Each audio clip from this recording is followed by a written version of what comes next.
Today is October 31st, which means it is in fact Halloween, and once again I'm going to take a look at the newest items on Halo Infinite store and determining whether or not they're worth your money. So this is Game Magpies, I'm Magpie Leon, and let's jump straight in. First things first, we have today's daily item, which is the Treat Goblin Weapon Charm. This is a little weapon charm of a dog, there isn't really a ton to say about it. Next up, we have the return of the Revian Werewolf shoulder pads. They're here for 600 credits. What's interesting is it says it's on sale for 25% off, except they were released at 350.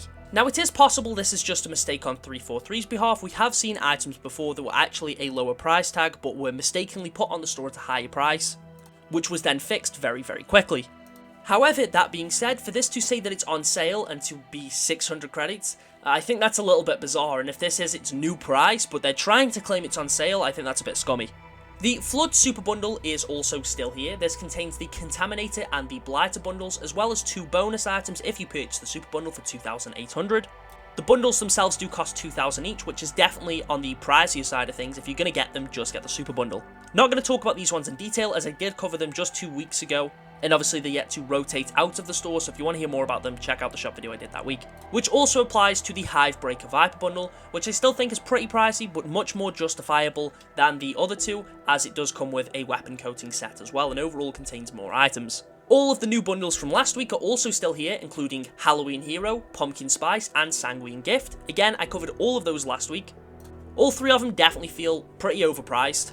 Especially Pumpkin Spice. I do think as well the Halloween Hero weapon coating and armor coating should have been matched. They should have been in the same bundle, and it's a bit weird that they aren't. As for Sanguine Gift, again, it comes with a lot of items, and I don't necessarily think this one is overpriced. However, these items shouldn't be in one big bundle like this. I feel like it would make more sense if the armor was on its own, if the coatings were on their own, or the weapon model, just to condense them into some smaller bundles. That way players wouldn't have to spend as much just to get the one or two items that they want. Finally, moving on to the new stuff, we have the Honored Cabal bundle. This gives you a lovely new weapon model for the Bandit Rifle. It looks really cool, and I'm tempted to pick this one up just for the weapon model alone.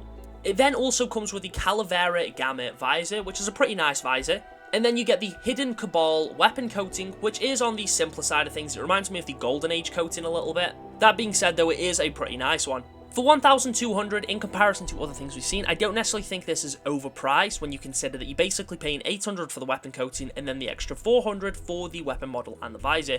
I do think it would be better if this was still 1,000 though, as I don't think 800 itself is fair for weapon coatings anyway. Still, this one has me slightly tempted because that bandit model is absolutely gorgeous.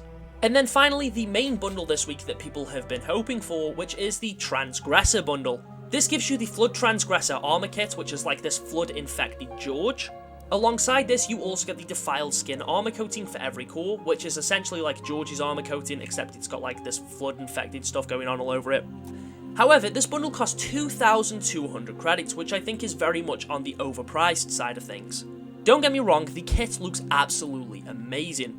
But considering I can't use anything on my own Spartan here other than the coating, I do think this is very much an overpriced item. If I could at least use the helmet, maybe the shoulder pads with my own armor, then I wouldn't mind this price point as much, but essentially paying for something that I can't really customize. Yes, you can change the coating and the visor, not that the visor really matters for this one because you can barely see it. It just costs way too much for too little. As for this week's Ultimate Reward, it's currently scheduled to be the Wraith Invader emblem, which is a nice little Space Invaders reference. However, this is going to be an ultimate that I probably don't go for.